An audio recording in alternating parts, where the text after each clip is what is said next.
One major difference, of course, there are several of them, but one of the main differences in the practice of law at the High Court, the Supreme Courts, and compared to the practice at the district courts in Delhi specifically, but applicable across the country, a major difference is that you need to coordinate with the court staff far more than at these other appellate courts like the High Court or the Supreme Court. And if you don't coordinate with the staff, you will suffer the consequences. A great example is when you have to apply for a certified copy of an order before the district courts and before the High Court, Supreme Court.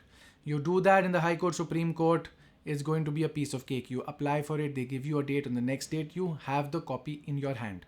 On most days. Some days are, of course, an exception where some or the other issue arises. However, this exception is actually the norm before the district courts. And if you're one of those junior lawyers or a person who has gone and applied for a certified copy for your case before the district court, you know what I am talking about. You apply for certified copy today, 10 days from now they'll give you a date. They'll give you a date 10 days from now and say that you come and collect the certified copy on this particular date. You go on that date 10 days from now, you will see that nothing has transpired. You will then be told that the file has not been received. You go to the copying branch, they say the file has not been received. You go to the Helmad, who will say that the application for certified copy has not been received. You then again run around in circles again and again, and after about 2 to 3 weeks of efforts, you are able to get your certified copy. If you are a smart lawyer or a smart litigant, what you do is the moment you apply for the certified copy of the order sheet, you immediately go to the Ahmad of the court. You show him this. You ask him to pull out the requisite file and to flag the relevant portions of the documents of the court that you need. Certified copies of orders, then go and flag those particular relevant pages.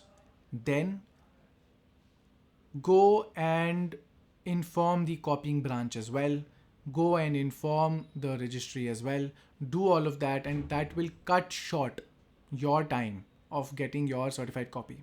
The same thing applies for process fee forms when notices are issued. A lot of times you'll notice that you've done your compliances of filling out the requisite details, giving the extra copies, doing everything. Yet the court staff forgets or forwards it to someone else who forgets, or someone else forgets one or the other piece in the link of the work that needs to be done. And again, after 3 or 4 months, when your matter comes up and you're hopeful of some relief, you're hoping that the other side is served, you find out that nothing has been done because one person in the court forgot to do his job. I can lament about the sorry state of affairs. The harsh reality is, if you do coordinate a little better with the court staff, especially in urgent matters, you have a much better chance of getting the work actually accomplished and not just have an adjournment on one of these frivolous grounds.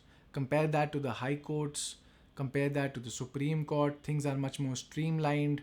Anyone makes any transgression, a lot of times the judges themselves pull out the person who is at fault and reprimands them, because of which efficiency is far better when it comes to the High Court and the Supreme Court. And that is why when you're at the district courts, you do as a district court lawyer does, and coordinate to the best of your extent with the court staff preemptively.